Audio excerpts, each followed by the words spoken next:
السلام عليكم. ده أول فيديو من سلسلة من باب العلم بالشيء. النهاردة هنتكلم عن حاجة كلنا بنشوفها كل يوم من غير ما نحس، وهي ال HTML.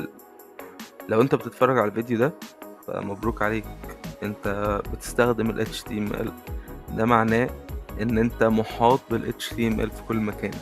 اي وقت بتفتح فيه اي صفحة على الانترنت في HTML. طيب ايه هو ال HTML؟ نبدأ من الأول كده. HTML يعني Hypertext Markup Language. يعني إيه؟ بصوا، هي لغة بتستخدم عشان تعمل الهيكل بتاع الصفحة اللي بتشوفها على الإنترنت. يعني HTML هي اللي بتقول للبراوزر، بتقول للمتصفح إيه اللي المفروض يظهر في الصفحة دي ومكانه فين.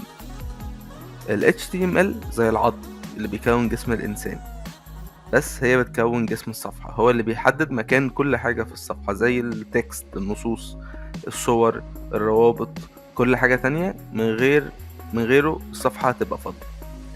طيب ال HTML بتتكون أو بتعتمد على حاجة اسمها tags، أو بالعربي وسوم، وهي ببساطة كلمات محطوطة ما بين علامتين زي دول. التاج بيكون زي الأوامر اللي بتقول للمتصفح اعمل كذا. طيب خلينا نتعرف على أشهر التاجز. أول تاج ال HTML. ده التاج بيطلق عليه التاج root، يعني الجذري. ده اللي بيقول للمتصفح ان الصفحة دي مكتوبة بلغة HTML. التاج اللي بعده تاج الهيد. ده زي عقل الصفحة، بيدخل فيه معلومات وحاجات مش بتظهر لليوزر، زي اسم الصفحة وأكواد للغات تانية زي CSS. طيب البادي ده الجزء اللي بيتحط فيه كل حاجة بنشوفها في الصفحة نفسها، التكست، الصور، اللينكات، الروابط، الحاجات دي كلها. التاج اللي بعده اسمه H1 H2 H3 H4 H5 H6. دول تاجز للعناوين، وبيبقى من أكبر عنوان H1 لحد أصغر واحد H6. لو عندك مثلا عنوان كبير زي أهلا بيكم في الصفحة، ممكن تكتبه جوه تاج H1، و H2 بيبقى أصغر منه، وهكذا. في بقى تاج البي باراجراف. ده فقرات تكتب فيه أي كلام عادي. التاج اللي بعده تاج اسمه أنكر، اللي هو رابط، أو الترجمة الحرفية شبه المرساة بتاعت السفينة، الحديدة اللي السفينة بترميها علشان تقف. ده بيخليك تقدر تضيف روابط لأي صفحة تانية. طيب لو عايز تضيف صورة، في تاج اسمه image. ده بتحط فيه لينك الصورة وهيشتغل على طول.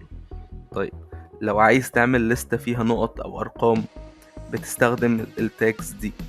أول واحد ده بيعمل لستة عادية، التاني بيعمل لستة بأرقام، والتالت يبقى كل عنصر في الليستة. طيب بترتب الصفحة ازاي؟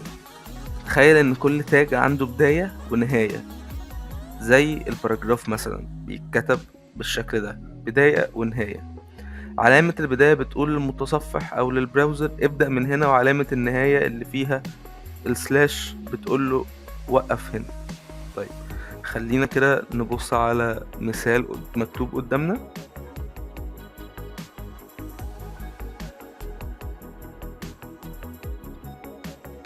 ده بيبقى شكل صفحة ال HTML بشكل بسيط.